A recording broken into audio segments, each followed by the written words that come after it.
India's number 1 varicose veins hospitals ఐబీసీను సంప్రదించండి. మీ నొప్పి లేని ప్రయాణాన్ని ప్రారంభించండి. జీవితంలో శ్రీరామ రామ రమే రామే మనోరమి ఎందుకు మహర్షులు మనకి మంత్రాలు ఇచ్చారు? ఒక రామ మంత్రమే కాదు, గాయత్రి. పుణ్యం వస్తుంది, రాముడు నీకు సిద్ధిస్తుంది మంత్రం అనే మాట చెప్పడంలో ఆంతర్యం ఏంటంటే తెలియని ఎక్సర్సైజ్. ఇవి నేను గమనించింది. ఉదయం నిద్ర లేచిన తర్వాత నుంచి మీ సమస్యలు ప్రారంభమవుతాయి. పాలవాడు ఇంకా రాలేదు, పేపర్ ఇంకా తెచ్చేయలేదు. ఇన్ని ఒత్తిడిలో మీ ఆహారం సరిపోదు. మీరు ఒక విషయం గురించి ఆలోచన చేశారంటే కొన్ని క్యాలరీస్ ఖర్చు అవుతాయి. ఆలోచించినా క్యాలరీస్ బర్న్ అవుతాయా? విపరీతంగా మదన పడ్డారంటే ఇంకా ఎక్కువ అవుతాయి. దేహానికి వ్యాయామం కావాలండి, బుద్ధికి మేధస్సు కావాలి, హృదయానికి ఆహ్లాదం కావాలి. ఇంటర్మీడియట్ ఫాస్టింగ్ గురించి చెప్పండి సార్. లివర్ అనేది నిత్యం పనిచేస్తూనే ఉంటుంది. ఇంటర్మీడియట్ ఫాస్టింగ్ 18 గంటలు తనకు రెస్ట్ ఇస్తే, విశ్రాంతి తీసుకొని మళ్ళీ పరిపుష్టం అవుతుంది. ఒక మనిషికే తత్వం అనేటువంటి ఆలోచన పెట్టాడు, ఇంకే జీవికి లేదు. డబ్బు పాత్ర కూడా ఉంది కదా సార్. అది తగినంత లేకపోతే బాధ, తగిన దానికన్నా మించి ఉంటే మరింత బాధ, క్షోభ. ఒక పొల్యూషన్ కంట్రోల్ బోర్డులో ఒక ఆఫీసరు నాకు ఆ క్లియరెన్స్ నో అబ్జెక్షన్ సర్టిఫికేట్ ఇవ్వడానికి లంచం అడిగాడు. నేను ఇవ్వలేదు. చించేశాడు నా కళ్ళ ముందే ఇచ్చిన పర్మిషన్ని. నేను వ్యవసాయం చేయడం అనేది ఆ కష్టం చేయడానికి ఇష్టపడక నేను ఉద్యోగం చేసుకుంటాను, కొత్త ఉద్యోగాలు క్రియేట్ చేసుకున్నాను. ఎందుకు చేస్తున్నారు ఉద్యోగం? జీతం వస్తుంది. జీతం ఎందుకు? ఆహారం కొనుక్కోవడానికి. ప్రకృతికి మనిషికి, ప్రకృతికి ఆరోగ్యానికి లింక్ ఏమైనా ఉందా? చాలా సైన్స్, అనుమానం లేదు. మ్యాగ్నెటిక్ ఫీల్డ్ భూమిలోంచి వస్తుంటుందండి. మీరు బేర్ ఫుట్తో నడిస్తే, మన కాళ్ళు ఈ చెప్పులు లేకుండా ఆ మ్యాగ్నెటిక్ ఎనర్జీ మీకు వస్తుంది. అందుకని భూమాతను ప్రార్థించేటప్పుడు నాకు తుష్టిని పుష్టిని ప్రసాదించు భూమాత, నేను నీ బిడ్డని. సిటీ వదిలిపెట్టి దూరం రావడానికి ఎందుకు? సూర్యోదయాన్ని చూడగలను, సూర్యాస్తమాన్ని చూడగలను. అందుకే ఇంత దూరం వచ్చాను. మెంటల్ హెల్త్ని మెయింటైన్ చేస్తున్నట్టేనా? దేవుళ్ళకైనా తప్పలేదు ఆవేశం, ఉద్వేగం. ప్రతి వృక్షంలోనూ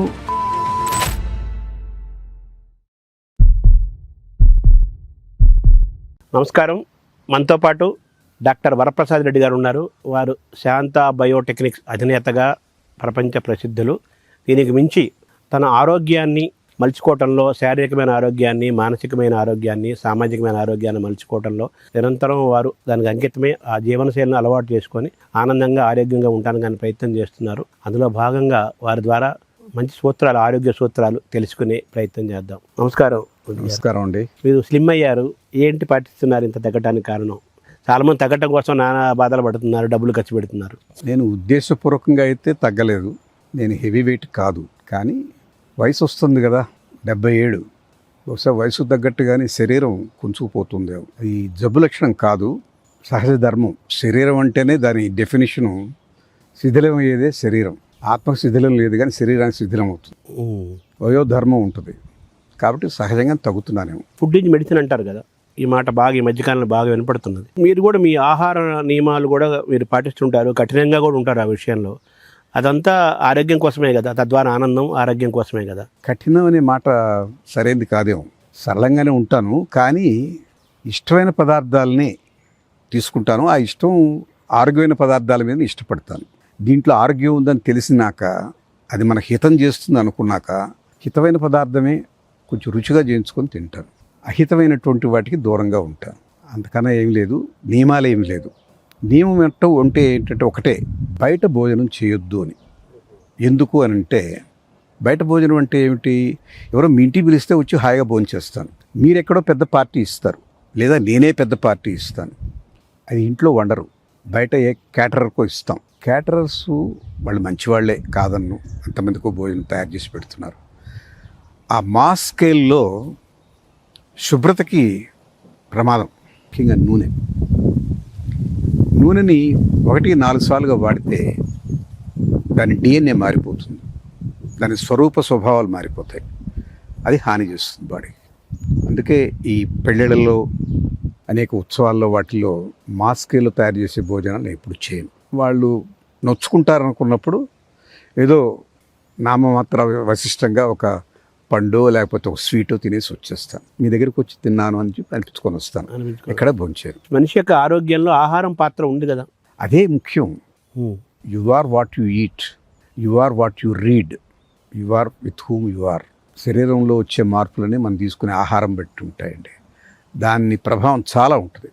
అందుకే సాత్విక ఆహారం తీసుకోమంటారు సత్వగుణం ఉండాలంటే. క్షత్రియులు, వాళ్ళకి దేహపుష్టి కావాలి, ఆ ధీరోదాత్త లక్షణం కావాలి. వాళ్ళకి రజోగుణం ఉన్న ఆహారం తీసుకుంటారు. నియమం అట్లాగే ఉంది. బ్రాహ్మలు వేదం చదువుకోవాలి, ధారణ చేయాలి, ధారణ శక్తి పెరగాలంటే దానికి తగ్గ ఆహారం వాళ్ళు సూచించారు. ఎక్కువగా మాంసకృత్తులు ఉన్నటువంటి పప్పు ధాన్యాలు, ఆవు నెయ్యి, ఆవు పెరుగు ఇవన్నీ సూచించారు. అందువల్ల ఎవరెవరికి ఏ మనోప్రవృత్తి కావాలో ఆ రకమైన ఆహారాన్ని మనం వేదాల్లో ఉన్నాయి.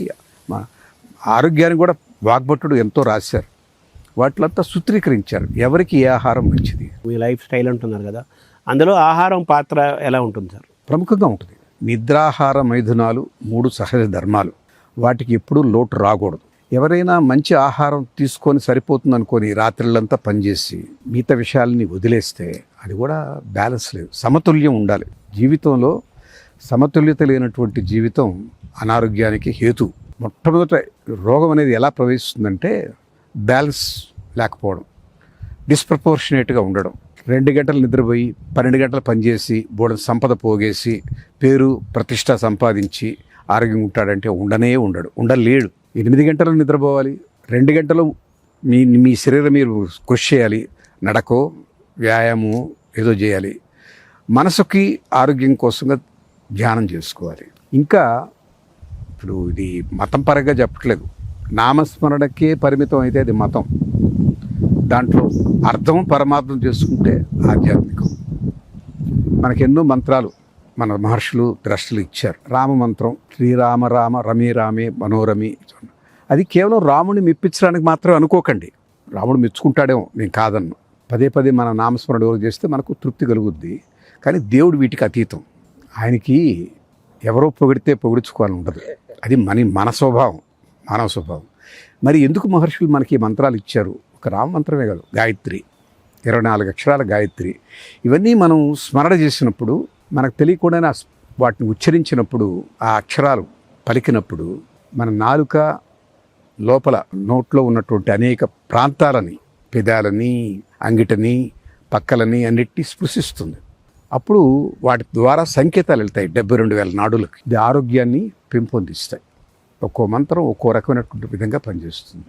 అందుకే నామస్మరణ పూరిక కలిగి, ఆ ఎరుక కలిగి పలికితే, శ్రద్ధగా దాని మీద దృష్టి పెట్టి పలకవలసిన పద్ధతిలో దాని గుణం చాలా ఉంటుంది, దాని ఉపయోగం చాలా ఉంటుంది. అందుకే మీరు గమనించండి, పళ్ళు ఊడిపోయిన వాళ్ళకి మంత్రాలు పనిచేయవు అంటారు. మంత్రాలు పనిచేయవు ఏమిటి? స్పష్టత ఉండకపోతే, ఎక్కడ ఏ రకంగా ఆ నాలిక ప్రశ్నించాలో ఆ రకంగా ప్రశ్నించకపోతే దాని ప్రయోజనం వనకూడదు. పలకాలి కరెక్ట్గా. సైన్స్ ఉంది ఇక్కడ. కేవలం మనవాళ్ళు పుణ్యం వస్తుంది, రాముడు నువ్వు 1,00,000 సార్లు పలికితే నీకు సిద్ధిస్తుంది మంత్రం అనే మాట చెప్పడంలో ఆంతర్యం ఏమిటంటే, అన్నిసార్లు నువ్వు కానీ చేస్తే అది ఒక ఎక్సర్సైజ్, అది తెలియని ఎక్సర్సైజ్. దాని ఫలితం నీ శరీరం మీద ఉంది. నీకు ఆ తేజస్సు వస్తుంది, వర్చస్సు వస్తుంది. వీటి తాలూకు అనేక ఆరోగ్య లక్షణాలు వస్తాయి. ఇవన్నీ చెప్తే ఊరు చేయరని రాముణ్ణి ప్లీజ్ చేయడానికో, గాయత్రి మాతని ప్రార్థన చేయడానికో అని చెప్పేశారు. అంతకుమించి చేయలేదు. నేను అర్థం చేసుకున్నటువంటిది ఇది ఎక్కడ చదివింది కాదు, కానీ నాకు అనిపించింది మంత్రంలో ఈ ఉద్దేశం ఉంది అని. ఇప్పుడు మీరు శ్రీరామ రామ రామేతి రమే రమే మనోరమే సహస్రనామ తత్తుల్యం రామనామ రానని ఆ మంత్రం మీరు నామస్మరణ చేస్తారు. ఇవే కాదు, నాకు కొన్ని మంత్రాలు మా అమ్మ చెప్పినవన్నీ వేకుజామని చదువుకుంటాను. అవి శరీరం పైన, మనసు పైన ఎటువంటి ప్రభావితం చేస్తున్నాయి? ఎలా మీకు ఆనందాన్నో లేకపోతే ఒక ఆహ్లాదాన్నో ఒక శక్తినో ఇస్తుందని మీరు గమనిస్తున్నారా? నేను గమనిస్తున్నా. చూడండి, ఒకటి మనసుకు ఒక భరోసా.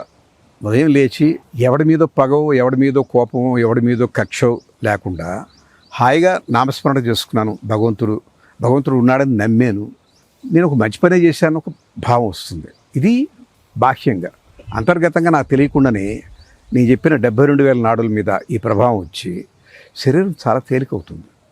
ఆ రోజుకి ఉత్సాహం వస్తుంది, ఆ రోజు శక్తి వస్తుంది, ఆ రోజు రాబోయే సమస్యకి ఎదుర్కోగలనటువంటి ధైర్యం వస్తుంది, ఒక ఆత్మవిశ్వాసం కలుగుద్ది. ఇవి దాని ప్రయోజనాలు. ఒకటి, మానసికంగా నేను మంచి పని చేశాను తృప్తి. 2, మీకు తెలియకుండా శరీరంలో ఆ శక్తి, ఆ ఓజస్సు, తేజస్సు వస్తాయి.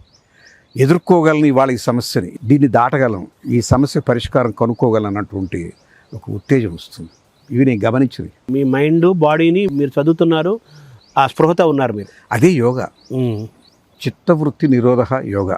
అది చిత్తం మనం వదిలేస్తే దాని ఇష్టం వచ్చేటట్టు పోతూ ఉంటుందండి, ఎటు కావాలంటే అటు వెళ్తుంది.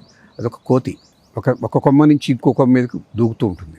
దాన్ని నిరోధించటమే సమస్థితి యోగం. సమస్థితి అంటే ఏంటంటే మన శరీరం మనస్సు రెండు వేరు. ఆ రెండింటిని ఏకీకృతం చేయాలి. ఆ రెండింటిని ఏకీకృతం చేసినప్పుడు శక్తి మీకు ఇనుముడిస్తుంది. ఒక మంచి పర్పస్కి ఎక్కువ శక్తి కావాలి, చెడ్డ పని చేయడానికి ఎక్కువ శక్తే కావాలి. చూడండి, పగబట్టిన వాడు కేవలం వేరే ఆలోచించడు, ఒక్క లక్ష్యం మీదనే ఉంటాడు. రావణాసురుడు అదే ఉన్నాడు కదా, అదే రకంగా అర్జునుడు ఉన్నాడు. ఆ ఏకాగ్రత రావడానికే యోగ. ఆత్మలో ఉన్నటువంటి శక్తిని, శరీరంలో ఉన్న శక్తిని ఏకీకృతం చేసి దాన్ని గరిష్ట స్థాయికి తీసుకువెళ్ళి దాన్ని ఉపయోగిస్తే దాని ఫలితాలు అద్భుతంగా ఉంటాయి. మీ దైనందిన జీవితంలో మీరు యోగ సాధన చేస్తున్నారా? మీరు చేస్తున్నాం. అంటే ఏం చేస్తారు సార్ యోగ సాధన అంటే? అవి చాలా ఉన్నాయి, అన్నీ చేయలేము. మీరు చేస్తున్నవి యమ నియమ అష్టాంగ యోగాలు ఉన్నాయి, చాలా ఉన్నాయి. నియమము, ఆ తర్వాత అన్నిటికన్నా ముఖ్యంగా ధ్యానం, ధారణ, సమాధి, ఇవన్నీ కూడా ఉన్నాయి. మీరు చేస్తున్నవి? నేను చేస్తున్నది ధ్యానం, ప్రాణాయామంలో 3 భస్త్రిక, కపాలభాతి, నాడీ శోధన, ఇవన్నీ కూడా ఏకాగ్రతకు బాగా పనికొస్తాయి. ఇవన్నీ మనసుకు సంబంధించినవి. ఈ మిగతా కొన్ని ఉన్నాయి ఆసనాలు, వాటి వల్ల శరీరంలో సౌలభ్యం, శరీరంలో ఒక సటిలిటీ, సపుల్నెస్, మనిషికి ఒక రకమైనటువంటి సులువు వస్తుంది. ఏ వైపైనా వంగగలరు, అక్కడికంతా రక్త ప్రసరణ జరుగుతుంది. మీరు కొన్ని అవయవాలు వాడకపోతే వాటిలో అట్రిషన్ వస్తుంది, అంటే అవి నిరుపయోగం, మా అవసరం వీడికి లేదు అనుకొని అవి కుంచుకుపోతాయి.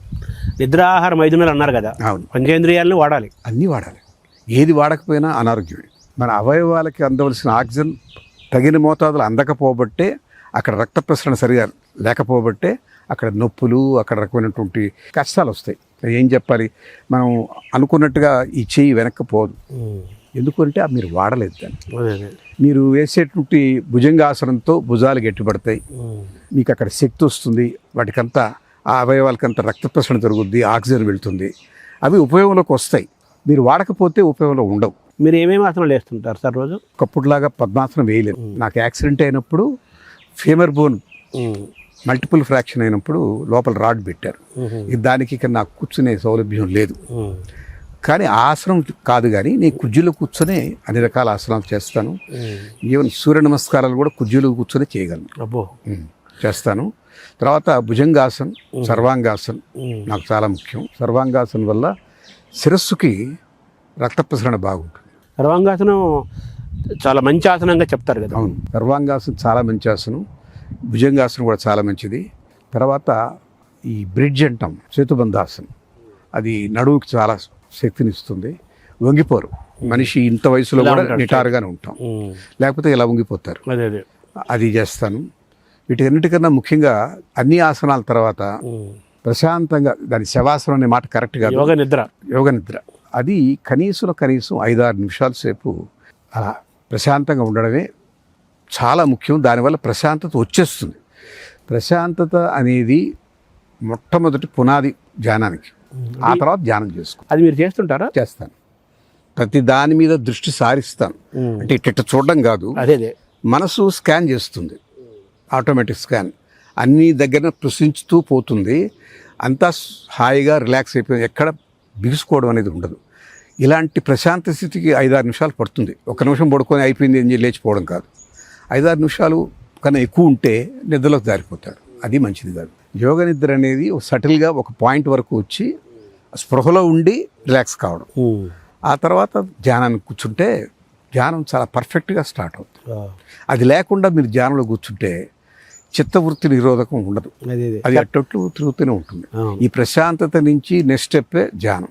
పతంజలి యొక్క అష్టాంగ సూత్రాలు 8 సూత్రాల్లో కూడా యమము, నియమము, ఆసనము, ఇలాగ మొత్తం లిస్ట్ ఉంది కదా. లాస్ట్ సమాధి స్థితి. సమాధి, ఈ ఆర్డర్ని మీరు ఫాలో అవుతారా? నేను సమాధి దాకా రాలేదండి, కేవలం ప్రస్తుతానికి ధ్యానం వరకే ఆగిపోయారు. మరి యోగాని సైన్స్ అనాలా?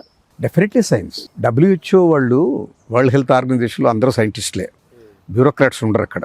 అవును, బ్యూరోక్రాట్స్ అంటే ఏదో ఒక పాలసీని ఇంప్లిమెంట్ చేసేవాళ్ళు, అది కాదు.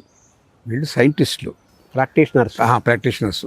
వాళ్ళు ఒక యాప్ డెవలప్ చేశారు, ఎం యోగా అని. WHO ఎం యోగా. వాళ్ళ అధ్యయనంలో తేలింది ఏంటంటే, ఈ కెమికల్ మందుల కన్నా, డాక్టర్స్ ప్రిస్క్రిప్షన్స్ కన్నా శరీరాన్ని ఒక స్థితిలో మంచి స్థితిలో పెట్టుకోవడానికి యోగా చాలా అవసరం. యోగా చేయండి. దాన్ని ప్రిస్క్రైబ్ చేస్తున్నారు వాళ్ళు, అంతే అర్థం. ఎస్, ప్రతి ఇప్పుడు అసలు కోర్సులో పెట్టమన్నారు, అలోపతి కోర్సులో. అది మన ఆయుర్వేదంలో ఎప్పుడో ఉంది. ఇవాళ వాళ్ళు తిరిగి మన దగ్గరికే వస్తున్నారు. కానీ మన దౌర్భాగ్యం ఏంటంటే వాడు చెప్తే గానీ మనం గమనించట్లేదు. WHO యోగా యాప్ అని మాట్లాడతామే కానీ మన వేదాల్లో చెప్పింది అదే కదా, మన ఆరోగ్య సూత్రాలు వాగ్భట్టుడు రాసింది అదే కదా, చరకుడు చెప్పింది అదే కదా, సుశ్రుతుడు చెప్పింది అదే కదా అన్న మాట రాదు. ఇంగ్లీష్ మెడిసిన్ అంటారు కదా వాళ్ళు ఏమంటారంటే ఎవిడెన్స్ ఉండాలంటారు. ఇప్పుడు ఇందులో ఎవిడెన్స్ కనుక్కున్నట్టేగా వాళ్ళు. మీరు WHO ప్రమాణం.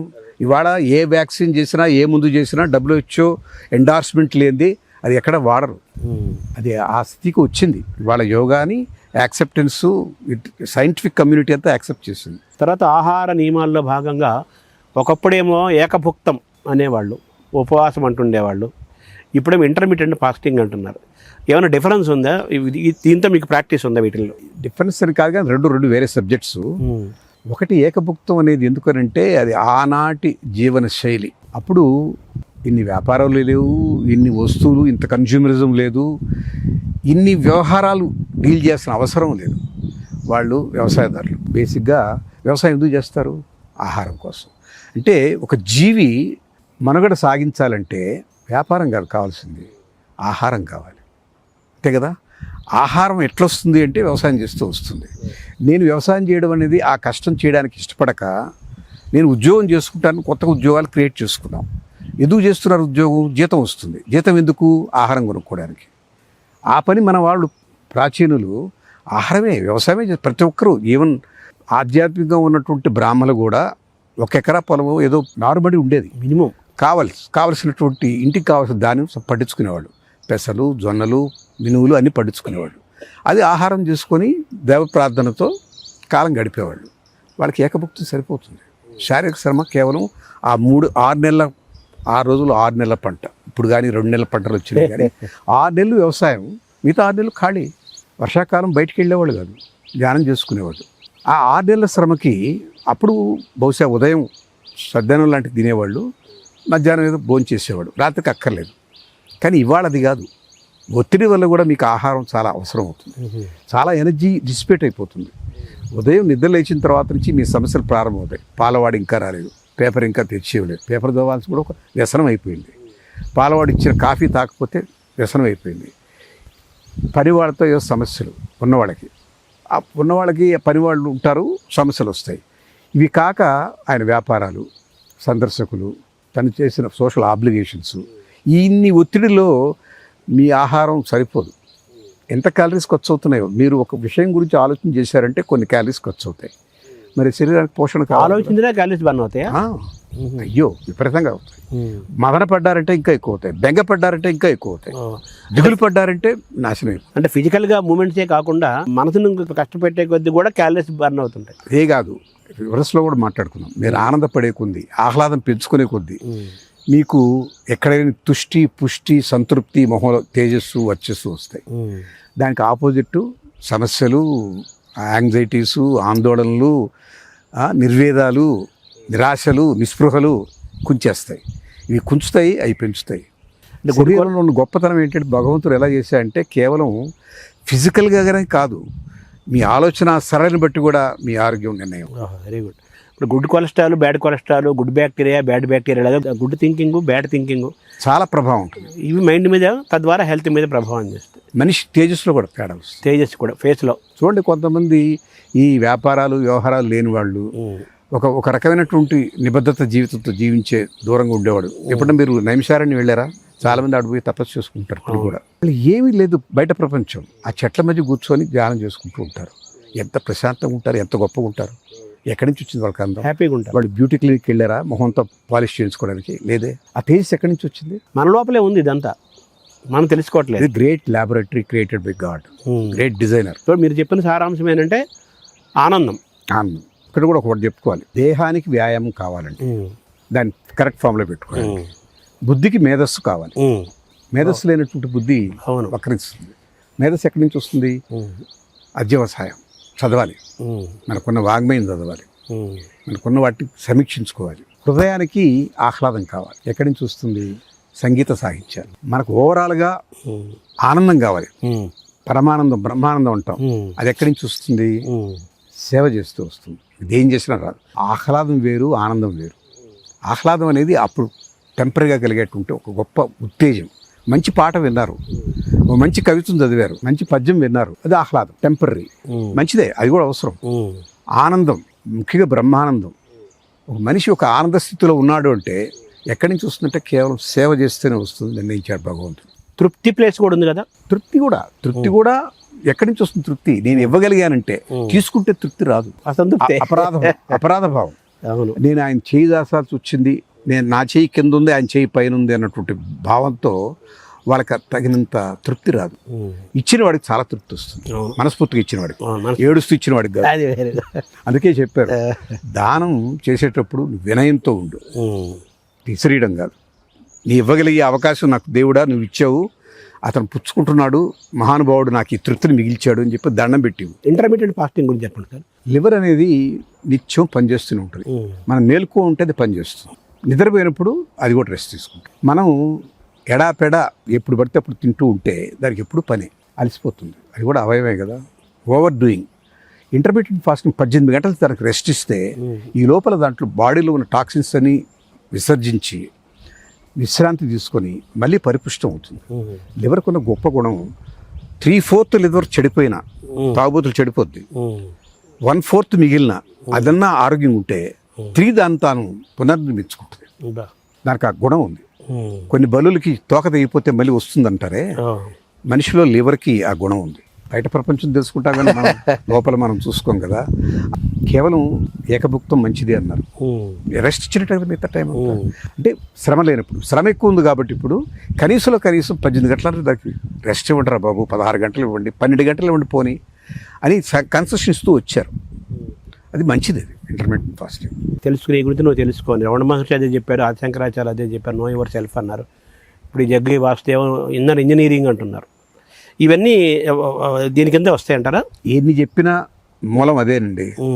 మనల్ని మనం తెలుసుకోవడమే తత్వజ్ఞత. మనిషి తత్వమే తత్వం. ఒక మనిషికే తత్వం అనేటువంటి ఆలోచన పెట్టాడు, ఇంకే జీవికి లేదు. మనిషి తత్వమే మానవత్వం. దాంట్లో దైవీ గుణాలన్నీ ఉన్నాయి. క్రియాశీలత్వం, దయాగుణం, క్షమ, సహనం, ఓర్పు, జీవకారుణ్య దృక్పథం, దానగుణం, ఇవన్నీ మానవత్వంలో ఉన్నాయి. ఆ మానవత్వం అనే తత్వం ఒక మనిషికి పెట్టాడు దేవుడు. వీటిని మీరు అనుభవిస్తున్నారా? ఆ మార్గంలో ఉన్నాను. బహుశా ఈ జన్మలో సాధించగలను, లేకపోతే ఇంకో 100 జన్మలు ఎత్తాలో నాకు తెలియదు. నేను ఈ జన్మల నుంచి నేను సాధన చేస్తున్నాను కూడా తెలియదు. బట్ నేను ప్రయాణికుడిని. అంటే ఒక మంచి బస్సు ఎక్కినట్టుగా, ఒక మంచి స్కూల్లో చేరినట్టుగా. ముఖ్యంగానండి, లక్ష్యం మీద దృష్టి కన్నా నీవు చేసే ప్రయాణం మీద దృష్టి పెడితే జాగ్రత్తగా ఉంటావు, పడిపోవు. నేను మద్రాసు వెళ్ళాలి, మద్రాసును గుర్తుపెట్టుకుంటే దారిలో ఎట్టంటే అట్టు పోతాను. నేను చేస్తున్న ప్రయాణాన్ని ఎంజాయ్ చేస్తూ, నేను సక్రమ మార్గంలో ఉన్నానని భరోసా ఇచ్చుకుంటూ, నేను తప్పులు చేయలేదు, ఉచ్చనీచాల మీద కాలు పెట్టలేదు, జాగ్రత్తగా నడిచాను, నా మార్గం బాగుంది అన్న తృప్తిగానే మిగిలితే లక్ష్యం ఎప్పటికైనా చేరుతాం. మనిషి యొక్క ఆరోగ్యాన్ని, మనసుని ప్రభావితం చేస్తూ సమాజం యొక్క శాంతిని కానీ అశాంతిని కానీ, మంచి చెడులన్నీ కలిసిన విషయాల్లో డబ్బు పాత్ర కూడా ఉంది కదా సార్? చాలా ఉంటుంది, చాలా ఉంటుంది. అది తగినంత లేకపోతే బాధ, తగిన దానికన్నా మించి ఉంటే మరింత బాధ, క్షోభ. క్లబ్ 99 ఒక కథ ఉందండి. అది యాక్చువల్గా మన కథనే వాళ్ళు ఇంగ్లీష్లో మార్చారు. మన కథే చెప్పుకుందాం. డబ్బు అనేది చాలా విచిత్రమైంది, చాలా అవసరం. అది ఒక స్థితిలో అది లేకపోతే మనిషి కాంప్రమైజ్ అయిపోతాడు కొన్ని వాల్యూస్లో. మీకు మహాభారతంలో ద్రోణుడు వివాహం చేసుకున్నాడు విజయానంతరం. విద్య గడించే సమయంలో ఆయన సహాధ్యాయి ఆయన ద్రుపదుడు చాలా క్లోజ్గా ఫ్రెండ్స్గా ఉండేవాళ్ళు. అంత క్లోజ్గా ఉన్నప్పుడు ఆయన ఒక మాట కూడా ఇచ్చిపోయాడు. విద్య అయిపోయిన తర్వాత స్నాతకోత్సవం అయిపోయాక ఆయన రాజ్యానికి వెళ్తూ, నేను రాజుని పలానా దగ్గర, అప్పుడు దాకా చెప్పరు ఎవరికెవరు, నువ్వు నా రాజ్యానికి వచ్చి నీకు ఏ సహాయం కావాలని అడుగు, మన ఇద్దరం కలిసి చదువుకున్నాం కదా అని చెప్పిపోతాడు ద్రుపదుడు. ఈయన ఆ తర్వాత వివాహం చేసుకున్నాడు ద్రోణుడు. బిడ్డ పుడితే పాలు లేవు తల్లికి. అవును. వెళ్ళి అడుగుతాడు, నాకు ఒక ఆవుని ఇవ్వని, ఒక్క ఆవుని. ఎవడరా నువ్వు, నీతో నేను చదువుకున్నానా, బుద్ధి లేదా, నువ్వు పేద బ్రాహ్మణుడు అని చెప్పి తూష్ణీభావంగా మాట్లాడతాడు. అంటే ఆయనకు ఆ రోజు అది లేదు కాబట్టే కదా. అంత అవమానపడ్డాడు. అంత విద్య ఉన్నటువంటి మహానుభావుడు అంత అవమానపడ్డాడు, ద్వేషం పెంచుకున్నాడు, కక్ష కట్టాడు, ఆయన ధర్మానికి పక్కకు తలిగాడు, శిష్యుడిని తయారు చేశాడు. శిష్యుడిని అడిగాడు, నాకు గురుప్రసాదంగా ఏమి ఇస్తామని. వాడిని కట్టి తీసుకురండి అన్నారు. అది ఒక సాత్విక గుణం ఉన్నటువంటి బ్రాహ్మడు చేసే పని కాదు. ఎందుకు చేయాల్సి వచ్చింది ఆయన? ఆ లేమి నుంచి. అందువల్ల లేమి అనేది మంచిది కాదు. ప్రతి మనిషి స్వయం సమృద్ధి సాధించుకోవాలి. అందుకే మన మిత్రభేదంలో జరామరణం లేని వాని వలె సద్బుద్ధితో ధనం గడించవలే చెప్పేశారు. అది లేకపోతే ఈ చిత్తవృత్తి నిరోధం కూడా కుదరదు. ఎప్పుడు దాని గురించిన ఆలోచన, దాని గురించిన బెంగ, ఈ కుటుంబాన్ని, ఈ సంసారాన్ని ఎలా పోషించాలి, ఏ అక్రమం చేస్తే అర్జెంటుగా ఇవాళకి మిగులుతుంది, ఏ దొంగతనం చేస్తేనో, ఎవరిని 2 బాటలు పొగిడి, వాడు అట్లా కాదు, వాడు దానకర్ణుడు కాదు, కానీ దానకర్ణుడు అని చెప్పి పొగిడి వాడి దగ్గర ఏదో పొందుతాం, ఇట్లాంటివన్నీ తన ధర్మాన్ని నుంచి పక్కకు తొలుగుతాడు. సరే, అదొక బాధ. కలిమి విపరీతంగా వచ్చిందనుకోండి, డబ్బు వచ్చింది, దాన్ని ఇంకా పెంచుకోవాలని చూస్తాడు. ఇంకా పెరిగిన తర్వాత దాని మీద ఆశ పెరుగుతుంది. పెరిగిన వస్తువు మీద ఇంకా పెంచుకోవాలన్నటువంటి తపన వస్తుంది. అప్పుడు అనేకమైన అక్రమాలు చేస్తాడు, ట్యాక్స్ కట్టడు. దీన్ని ఇంకా వేగంగా పెంచే మార్గం ఏంటని వక్ర మార్గాలు ఎదుగుతాడు. అహంకారం వస్తుంది, వాడికన్నా ఇంకా ఎక్కువ కావాలనుకుంటాడు. కంపారిజన్స్ వస్తాయి. ఇవాళ నాకు ఏదో ఉంది, నేను ఇంతతో ఉంటే ఎట్లా, ఈ సిటీలో పలానా ఆయన ఇంకా నాకన్నా బాగున్నాడు, ఆయనకి 3 కార్లు ఉంటే నాకు 5 కార్లు ఉండాలి, ఆయన 2 ఇళ్ళు ఉంటే నాకు 4 ఇళ్ళు ఉండాలి. ఈయన దాటుతాడు.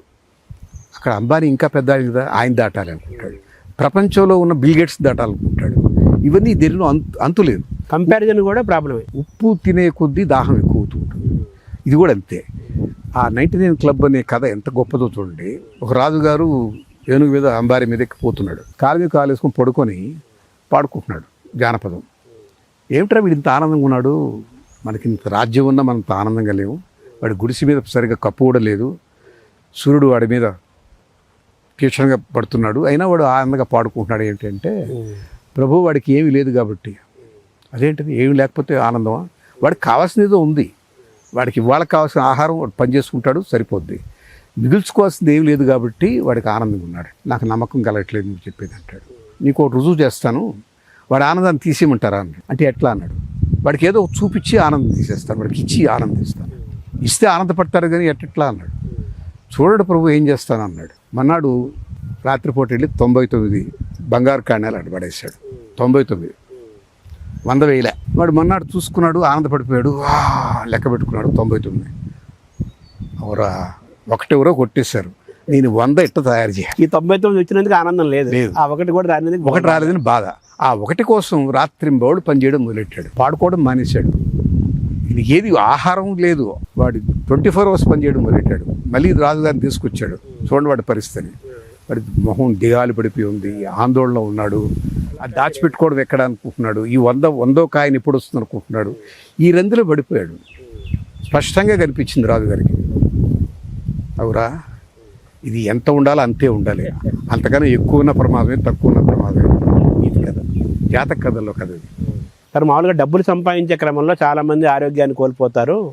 ఆ డబ్బు ఎవలబడి మొత్తం కోల్పోయాడు, మానవ సంబంధాలు కోల్పోయాడు, ఆరోగ్యం కోల్పోయాడు, డబ్బు వచ్చిన కానీ ఆరోగ్యం కోల్పోయాడు అని అంటుంటారు. మాలో వినపడే మాట. అది నిజం. అది డబ్బు ఆరోగ్యాన్ని ఏమాత్రం కోల్పోకుండా కూడా డబ్బు సంపాదించవచ్చు. ఆ పరిమితులు తెలుసుకుంటే ఏమవుతుందంటే, డబ్బు వెంట పడతాడు, ఆరోగ్యం పోగొట్టుకుంటాడు. తర్వాత ఆరోగ్యం వెంట పడతాడు, డబ్బు పోగొట్టుకుంటాడు. ఏదో ఒకటి రెండు సమం చేసుకోగలిగినటువంటి పరిణితి ఉన్నవాడే యోగ పురుషుడు. అలాంటి వాళ్ళు మీకు ఏమైనా తగిలారా? తెలిసిన వాళ్ళు కొంతమంది ఉన్నారు. వాళ్ళు చాలా పద్ధతిగా, నిబద్ధతగా ఎంతవరకు అంతవరకే ఉన్నారు. వాళ్ళు నాకు ఆదర్శం. నేను కూడా ఆ మార్గంలో ఉండడానికి ప్రయత్నం చేశాను, సఫలీకృతం అయ్యాను. కానీ నాకు కూడా అనారోగ్యం వచ్చింది, డయాబెటీస్ వచ్చింది. మా అమ్మకు లేదు, నాన్నకు లేదు. ఎందుకు వచ్చిందంటే డబ్బు యావతో కాదు, నేను ఎదుర్కొన్న సమస్యలు, నాకు కలిగినటువంటి వ్యతిరేకత, నేను ప్రారంభించిన ప్రశాంత, ఈ లంచాలు, ఒత్తిళ్ళు, లెక్కలేనితనం, జవాబుదారీ లేనితనం. కొంతమంది ఆఫీసర్లు వాళ్ళు ఎలా బిహేవ్ చేశారంటే, నువ్వు ఒక పురుగు అన్నట్టుగా చూశారు. చేస్తున్న మంచి పని అప్రిషియేట్ చేయలేదు, బ్యాంకులు దగ్గర రానివ్వలేదు. వీటి కాలంగా ఒత్తిడికి లోనయ్యారు. కోపం పెట్టుకోకూడదు, మనం కార్యసాధకులు ఉండాలంటే కోపం ఉండకూడదు అనుకున్నాను కాబట్టి ఆ నా ఎమోషన్స్ని నొక్కాను, ఫ్రీగా వదలలేదు. ఆనాటికి నాకు జ్ఞానం ఇవన్నీ లేవు. కానీ మా అమ్మ సహనం ఉండాలని చెప్పింది కాబట్టి సహనం పాటించడంలో కృత్రిమంగా దాన్ని అణిచిపెట్టాను. అది చాలా తప్పు. దాంతో నాకు అనారోగ్యం వచ్చింది. అయితే మీరు అనొచ్చు వ్యాపారంలో భాగమే కదా అని. శాంత వ్యాపారం కోసం చేసింది కాదు. అదొక భావోద్వేగంతో ఇది మనం తక్కువ చేయబడకూడదు, మన సమాజంలో కూడా మేధస్సు ఉంది నిరూపణ చేయడానికి చేసింది. కానీ ఏమనుకుంటారంటే వరప్రసాద్ శాంత ప్రారంభించాక పాపం డయాబెటిక్ అయ్యాడు, యావ కదా ఆయనకు కూడా ఆ ఖాతాలు వేసేశారు. కానే కాదు, నిజాయితీగా చెప్తున్నాను. అప్పుడు నాకు ధర్మాగ్రహం చాలా ఎక్కువ ఉండేది, దాన్ని అణుచుకున్నాను. ఒక పొల్యూషన్ కంట్రోల్ బోర్డులో ఒక ఆఫీసరు నాకు ఆ క్లియరెన్స్ నో అబ్జెక్షన్ సర్టిఫికేట్ ఇవ్వడానికి లంచం అడిగాడు, నేను ఇవ్వలేదు. చించేశాడు నా కళ్ళ ముందే ఇచ్చిన పర్మిషన్ని. చించేస్తే మళ్ళీ నెక్స్ట్ మీటింగ్ 6 నెలలకి, ఇప్పుడు ఏదో వారం పెడుతున్నారు. నేను మాట్లాడే మాట 93, 1993 అంటే ఎన్నేళ్ళండి? 32 ఏళ్ల క్రితం. ఆనాటికి పొల్యూషన్ కంట్రోల్ బోర్డు వ్యవస్థ 6 నెలలకు ఒకసారి సమావేశం అయ్యేవాడు. ఒకసారి ఆ అబ్జెక్షన్ సర్టిఫికేట్ ఇచ్చేస్తే మళ్ళీ నేను 6 నెలలు వెయిట్ చేయాలి. ఒక సంస్థ దాన్ని పెట్టిన పెట్టుబడి, మనుషులు, జీతాలు, ఆర్థికంగా ఎంత దెబ్బతింటాం. ఇవన్నీ మిమ్మల్ని మీ డిస్టర్బ్ చేసి నా ఆరోగ్యం. అయితే ఎందుకు దెబ్బతీసినాయంటే శాంత నడిపించడానికి. శాంత ఎందుకు నడిపించారనే దాని మీదనే భేదాభిప్రాయం. డబ్బు కోసం కాదు, అది ఒక సంస్థ, ఒక ఆదర్శం కోసం చేసింది. కాబట్టి నేను నా వంతు ఈ ప్రయాణంలో ఆరోగ్యం కోల్పోయాను, బట్ దానికోసంగా కాదు. మెంటల్ హెల్త్ని మెయింటైన్ చేస్తున్నట్టేనా? ఎంత చెప్పినా, ఎంత యోగం చేసినా, ఎంత నాడీ శోధన చేసినా చిక్కుమనే సందర్భాలు వస్తాయి. మనం అతీతులం కాదు. అవును, మన పురాణాల్లో చదివిన గయుడు ఉచ్చిష్టం వేస్తే కృష్ణుడు శపథం బట్టి చక్రం వదిలాడు కదా. దాని అర్థం ఏంటి? ఎంత సాత్వికులైనా, ఎంత దైవీ గుణాలున్నా ఉద్వేగాలు తప్పవు, సహజం. సాధ్యమని తగ్గించుకోవాలి. నేను ప్రాక్టికల్గా మాట్లాడుతున్నా. దేవుళ్ళకైనా తప్పలేదు ఆవేశం, ఉద్వేగం. ప్రకృతికి మనిషికి, ప్రకృతికి ఆరోగ్యానికి లింక్ ఏమైనా ఉందా? అయ్యో, అసలు మనిషి ఎక్కడి నుంచి వచ్చాడండి? మట్టిలోంచి వచ్చాడు. మీ జీవధాతువులన్నీ గమనిస్తే మట్టిలోంచి వచ్చిన ఖనిజాలే. మనలో మెగ్నీషియం ఉంది, కాల్షియం ఉంది, ఐరన్ ఉంది, అన్నీ భూమిలోంచి వచ్చినటువంటి ఆ ఖనిజాలే, వాటి స్వరూపమే ఇది. అందువల్ల మనం భూమిలో భాగం, భూమిలోనే కలిసిపోతాం. భూమిలోంచి వచ్చాం. చెట్టు, చేమ, ప్రతి జీవి భూమిలోంచి వచ్చినాయి. ఇవాళ పార్ట్ ఆఫ్ నేచర్. ప్రకృతి నుంచి మిమ్మల్ని మీరు విడదీసుకోలేరు. కానీ మీకు తెలియకుండా కొన్ని అడ్డాలు పెట్టుకున్నారు, కాళ్ళకి చెప్పులు. అందుకని అప్పుడప్పుడు కనీసం దాని మీద కాసేపు నడవండిరా బాబు, భూమితో, ఆ భూమాతతో స్పర్శను పోగొట్టుకోకండి అంటారు. మనకు ఆయుర్వేదంలోనూ రెండోది నేచర్ క్యూర్ క్లినిక్స్ ఉంటాయి కదా, అక్కడ వెళ్ళినప్పుడు చెప్పులు కాసేపు వదిలేయండి ఈ 6 రోజులు అంటారు. నేల మీద నడిపిస్తారు, ఒంటికి బురదంతా పూస్తారు, పాత స్నానం చేస్తారు. ఆవిరి, వేడి, నేల, ఎండలో కూర్చోబెడతారు. రాత్రిపూట వెన్నెల్లో తామరాకులతో కప్పెట్టి పడుకోబెడతారు. ఇవన్నీ ఏమిటి? ప్రకృతితో మమేకం చేయడం. మనం ఏదైతే దూరం అయిపోయామో ఈ ఆధునిక సమాజంలో, వాటికి మళ్ళీ దగ్గర చేయడానికే ఈ ప్రకృతి చికిత్సాలయాలంతా పాటుపడుతున్నాయి. అందులో దాన్ని గుర్తించాల్సిందంటే మనం ప్రకృతిలో భాగం. దాని నుంచి మనం విడివడి మనం సపరేట్గా ఉందాం, ఈ చల్లటి గాల్లో కాదు ఏసీలో కూర్చుందాం, ఇట్లాంటి ఆలోచనలు మంచిది కాదు. అయితే ఇవాళ పొల్యూషన్ బయట ఎక్కువ ఉంది కాబట్టి కార్లో పోతున్నప్పుడు తప్పనిసరిగా అద్దాలు ఎత్తుకోవాల్సిందే, లోపల ఏసీ వేసుకోవాల్సి. ప్రకృతి వర్సెస్ శరీరం, మనిషి బాడీ అండ్ హెల్త్, అందులో సైన్స్ ఉంది అంతేగా? చాలా సైన్స్, అనుమానం లేదు. మ్యాగ్నెటిక్ ఫీల్డ్ భూమిలోంచి వస్తుంటుందండి. మీరు బేర్ ఫుట్తో నడిస్తే, మన కాళ్ళు ఈ చెప్పులు లేకుండా, ఆ మ్యాగ్నెటిక్ ఎనర్జీ మీకు వస్తుంది. అందుకని భూమాతను ప్రార్థించేటప్పుడు నాకు తుష్టిని పుష్టిని ప్రసాదించు భూమాత, నేను నీ బిడ్డని, నీలో కలిసేంత వరకు నాకు తేజస్సు, వర్చస్సు నీ నుంచే రావాలి అని దండం పెట్టుకుంటాం. అంటే ఈ పంచభూతాత్మకమైన శరీరానికి బయట ఉండే పంచభూతాలకి అనుబంధం ఉంది, రెండు వేరు కాదు, బంధం ఉంది అంటారు మీరు, అంతే కదా? బయట ఉన్న వాయువు మన లోపల ఉంది కదా, బయట ఉన్న ఉష్ణం మనలో ఉంది, బయట ఉన్న చల్లదనం మనలో ఉంది, ఏది లేదు, జలం ఉంది. సూర్యుడు ఆరోగ్య ప్రదాత అంటారు కదా. అవును సార్, మన వాళ్ళు డి విటమిన్ అంటున్నారు కదా, దాన్ని మీరు ఎలా చూస్తారు సార్? కరెక్టే అది. ఇప్పుడు చూడండి, మనం ఏదో కెమికల్ డి విటమిన్ వేసుకోవడం అనవసరం. ఒకప్పుడు చాలా తక్కువ వస్త్రాలు ఉండేవి, అంగవస్త్రం ఉండేది, పై ఆచ్ఛాదన చాలా తక్కువ సార్లు వేసుకునేవాడు. ఏదైనా ఫంక్షన్కి వెళ్ళేప్పుడే చొక్కా వేసుకునేవాడు, లేకపోతే కేవలం ఉత్తరయమే, సూర్యరశ్మి సోకేది. మనకు ఆనాటికి ఈ రకమైనటువంటి వాహనాలు లేవు. గుర్రం మీదో ఎద్దుబండి మీదనో వెళ్ళేవాళ్ళు. ఎండ సోకేది. దానివల్ల డి విటమిన్ బాగా పుష్కలంగా ఉండేది. శారీరక శ్రమ అవసరం, సూర్యరశ్మి అవసరం. ఈ రెండు ఇవాళ కొరవడ్డాయి. శారీరక శ్రమ లేదు, ఎక్సర్సైజ్ చేస్తే ఉంది కానీ లేకపోతే మామూలు శ్రమ లేదు కదా, వ్యవసాయం ఊరు చేయట్లేదు. సూర్యరశ్మి కూడా సోకకుండా అమ్మో ఎండ అని లోపలికి వెళ్ళిపోతుంది. వీటి కారణంగా డి విటమిన్ తగ్గిపోయింది. సో సూర్యోపాసన కనీసం ఏం చెప్పారంటే మన వాళ్ళు, ఉదయం లేచి సూర్యుడు నమస్కారం చేసుకుంటే అర్థం ఆదిత్య హృదయం చదువుకోవడానికి కనీసం 3.5 నిమిషం పడుతుంది. సూర్యుడు సంబంధించిన శ్లోకాలు 2-3 ఉంటాయి. అన్నీ 4 నిమిషాలు 5 నిమిషాలు పడతాయి. ఈ 4 నిమిషాల సూర్యరశ్మి నీ మీద సోకితే చాలు, ఆ రోజు కావాల్సిన డి విటమిన్ వచ్చేసినట్టు. మీరు రోజు చేస్తారా అది? డైలీ చేస్తాను. అంటే సూర్యుడికి అడ్రస్ చేస్తారు శరీరాన్ని. కానీ ఒక్కోసారి పెద్ద వర్షాకాలం బయటకు వచ్చేటట్టుగా ఉండదు. అది వేరే సీజన్. ఒక్కోసారి వేరే విదేశాల ప్రయాణాల్లో ఉంటాను. ఈ 24 గంటల ప్రయాణాలు విదేశాలకి జరగదు. రోజు జరిగింది అని అనలేను. బట్ అవకాశం ఉన్నప్పుడు ఇప్పుడు వదలలేదు. జ్వరం ఉన్నా చేస్తాను. సిటీ వదిలిపెట్టి దూరం రావడానికి ఎందుకు? సూర్యోదయం చూస్తాను, సూర్యాస్తమయం చూస్తాను. సిటీలో మీకు వీలవుద్దా? లేదు. కేవలం మధ్యందిన మార్తాండుడే మీకు శరణ్యం. యూట్యూబ్లో చూసుకోవాలి. నేను సూర్యోదయాన్ని చూడగలను, సూర్యాస్తమాన్ని చూడగలను. అందుకే ఇంత దూరం వచ్చాను. చంద్రుడి పాత్ర ఏంటి సార్ శరీర ఆరోగ్యం పైన? శీతలం అండి. చంద్రుడికి ఔషధీ గుణాలు ఉన్నాయి. చంద్రుడు ఈ చెట్ల మీద పౌర్ణమి టైంలో తన శక్తినంతా ప్రసాదిస్తాడు. అది ఆకులకంతా ఆ శక్తి వస్తుంది. మన ఆకులు ఎందుకు తింటాం? ఆకుల్లో ఎంతో నిక్షిప్తం చేస్తారు ఆయన ఔషధీ గుణాలు. పూలు వాసన చూస్తాం. అవన్నీ ఎక్కడి నుంచి వచ్చినాయి? ఆ వాసనలో మీకు థెరపీ ఉంది, అరోమా థెరపీ ఉంది, తెలుసు కదా. మల్లెలు స్వాంతన పరుస్తాయి, మీ బీపీని తగ్గిస్తాయి. మనోరంజకాలు మనసులో ఉన్న కల్లోలను తగ్గిస్తాయి. అంటే ప్రతి వృక్షంలోనూ ఔషధీ గుణాలు తయారు చేసి పెట్టింది చంద్రుడే. ఔషధికి అంతా ఆయనే మూలపురుషుడు. ఆరోగ్యానికి సూర్యుడు ఎట్లో ఔషధ గుణాలు ఎవరైనా రోగాన పడ్డప్పుడు సూర్యుడు దర్శించకుండా ఇంట్లో ఉండి ఆరోగ్యం పాడు చేసుకున్న వాడికి ఎవరే నేనున్నానని చెప్పి చంద్రుడు. మన వాళ్ళు ఆరోగ్యం అనగా ఎంతసేపు సూర్యుడిని ఒక్కడనే చెబుతున్నారు కానీ చంద్రుడు కూడా చెప్పాలి. మనం చంద్రుడు కూడా చెప్పాలి. చంద్రుడు ఔషధాలకి నెలవు. ఆయన ప్రసాదిస్తాడు అన్ని ఔషధీ గుణాలు. చంద్రుడు తెలుసా, కొన్ని ఆయుర్వేద పండితులు ఒక రాత్రి వేళే ఒక పర్టికులర్ జాములోనే ఆకులు కోసుకొచ్చి మందులు తయారు చేస్తారు. ఎందుకంటే ఆ చంద్రకాంతి పడినప్పుడు వాటిలో ఉన్నటువంటి లింక్ ఉంది. This is also very much science. అంతే, అంతా సైన్సే. సైన్స్ అనే మాట ఇప్పుడు వాడుతున్నాం. జ్ఞానము, విజ్ఞానము ఆది కాలం నుంచి ఉన్నాయి.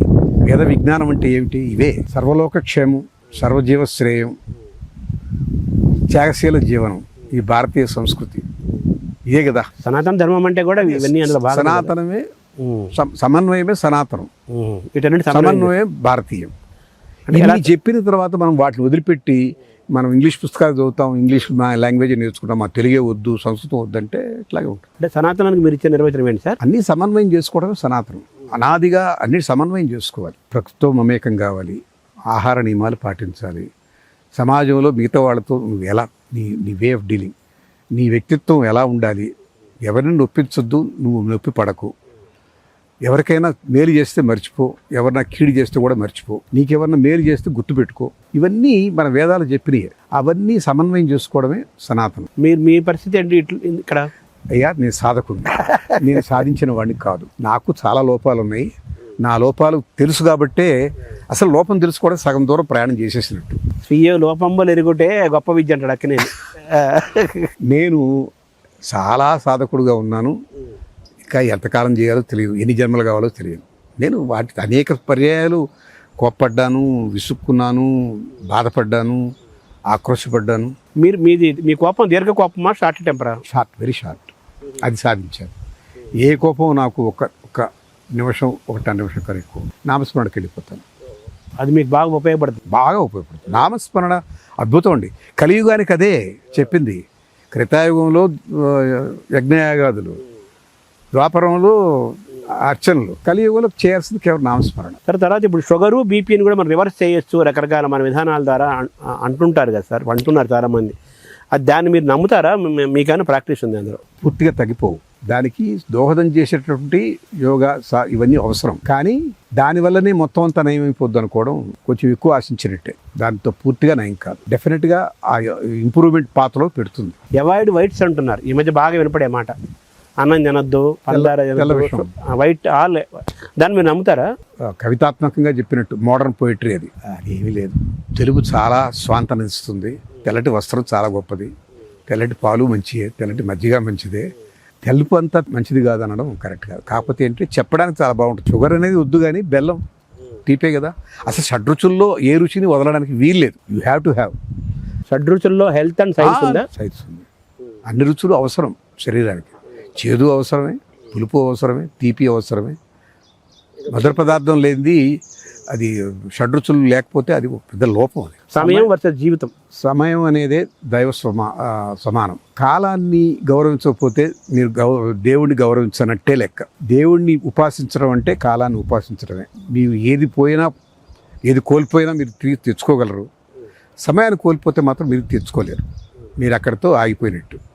అందువల్ల ఏ సమయానికి ఏవి చేయాలో, ఏ సమయానికి ఏది చేయకూడదో అన్నీ కూడా మనకు నిర్ణయించారు. సమయాలు, గడియలు, పుణ్యకాలం అన్నీ ఎందుకు పెట్టారు? ఆ సమయాన్ని బట్టే ప్రకృతిలో మార్పులు ఉంటాయి. ఆ ప్రకృతిని బట్టే మనం ఎప్పుడంటే అప్పుడు ఏరువాక చేస్తామా? చేయం కదా. ఋతువులు ఉంటాయి కదా, సీజన్. ఆ సమయంలో వచ్చిన వర్షానికి, అనురాధ కార్తెలో వచ్చిన వర్షానికి దాని విలువ దానికి ఉంది. అప్పుడు విత్తనం మీద పడ్డటువంటి చినుకు విత్తనంలో ఆ తేజస్సును కలిగించి దాన్ని పొటమరించేటట్టుగా చేస్తుంది, మొలకెత్తుతుంది. సమయానికి చాలా విలువ ఉంది. సార్, సమయానికి కాలానికి మనిషి జీవితానికి అనుబంధం ఉందా? అనుబంధం ఉంది. ఏ కాలానికి అది, ఏ సమయానికి అది చేయకపోతే ఆ జీవితం నిరర్ధకం. మీరు రాత్రి అంతా మేలుకొని ఉదయం నిద్రపోతానంటే కుదరదు. బయలాజికల్ క్లాక్ అనేది లోపల భగవంతుడు నిర్దేశించాడు. ఈ సమయానికి నువ్వు ఈ పని చేయాలి అని. ఏకుదాము నువ్వు నిద్రలేయాలని చెప్పాడు ఆయన. సూర్యోదయానికి ముందే నిద్రలేచి కాలకృత్యాలు తీర్చుకోమన్నారు. అది చేయకపోతే దాని తాలూకు అనారోగ్యాలు ఉంటాయి. అది సమయమే కదా. ఈ సమయానికి ఇది సాయం ప్రదోష వేళ దైవస్మరణ చేసుకో. అసుర సంధ్య వేళ అంటాం. అసురులు విజృంభించుంటారు. ఆ సమయంలో హోమం చేసుకో, లేకపోతే గాయత్రి చదువుకో.